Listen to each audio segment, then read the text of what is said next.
Well, hello. Finally, I made it up the Tor. So here you are.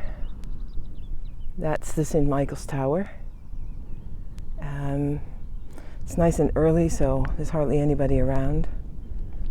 And I hope you can see all the beautiful views from here.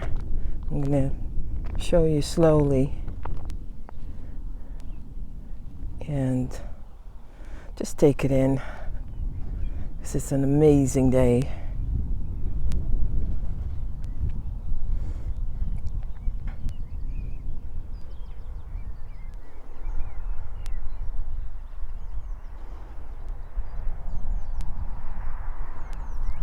A little bit hazy, but it is makes it so beautiful. And yeah, it's nice and quiet still, and not so much wind. So I hope this recording is going to be good sound-wise. So just show you this stone. Has a compass on it. Shows you some of the directions. And some people have been doing some fire, of course, on it. All right. Here you are. Some more views. Just amazing. So where you're looking at, that hill's Chalice Hill. So we got at least 4 hills that are sacred hills. That's Chalice Hill. There where the houses are. It's now called Windmill Hill, but it's actually St. Edmund's Hill. And we got the Tor, obviously. And there's one other hill. That is a hill that I myself live on. Not on top of it, but very, very near. And it's called Windmill Hill. I'm going to take you to it. I'm going to go right through the gates of the St. Michael's Tower. So here we are.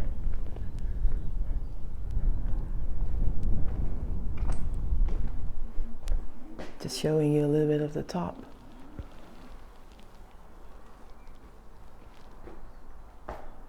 There's some pigeons about, as you can see, doing their mating thing. Well, not doing it, calling out for it. Well, it's almost Beltane, that's why. And so here we are.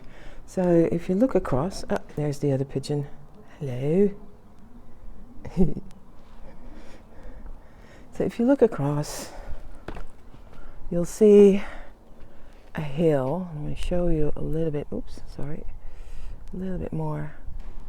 There we are. So that hill there, it's called Windmill Hill. According to legends, God, I forgot his name. Armitrea, it was the uncle of Jesus, put his staff there and outgrew a nice thorn tree, and which only blossoms around Christmas time.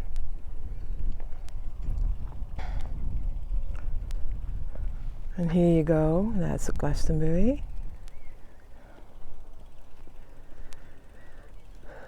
And there you have all the views. Now the Tor, and I've mentioned that in another movie that I did about the Tor, underneath are many ley lines that cross there. So about more than 10, 15, something like that. Some of the major ones, the Mary ley line, the Michael ley line. And so they give this immense vortex-like energy. Some people even take their bikes up the Tor. You can do that if you want.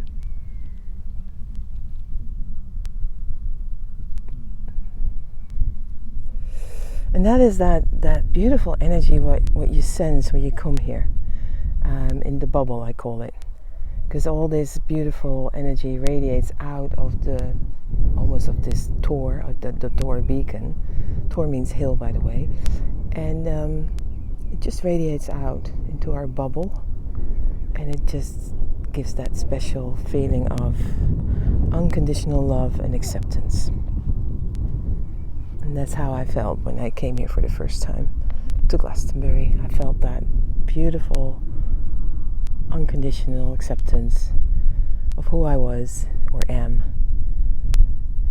And it's something that a lot of people experience. Yeah.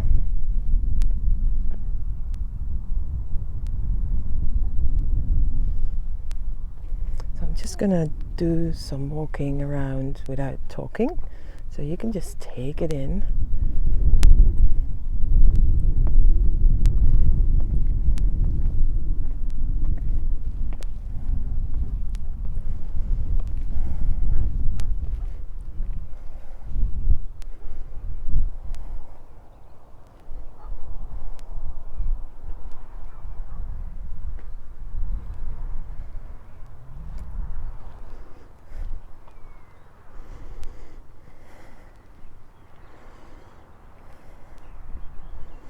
So the tour is connected to many of the stories, the Avalon stories with King Arthur, Guinevere, Merlin.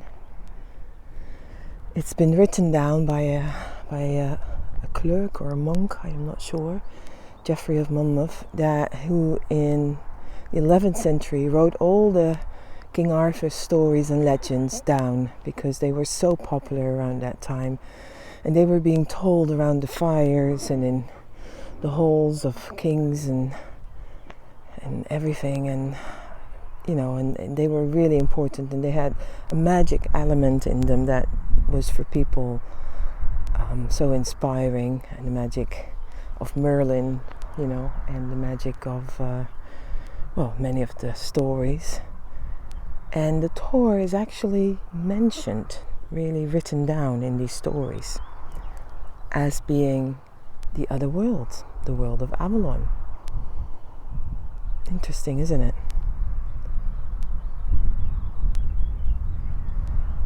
But Avalon is actually everywhere. That is basically the message.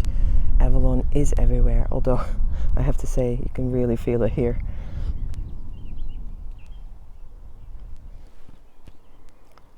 So I'm going to leave you now.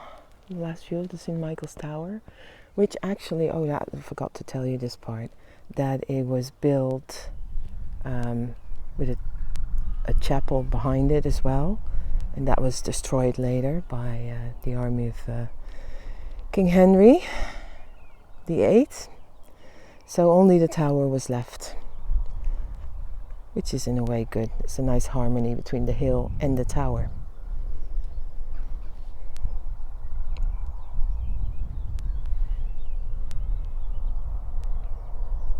So I'll leave you with this until the next time.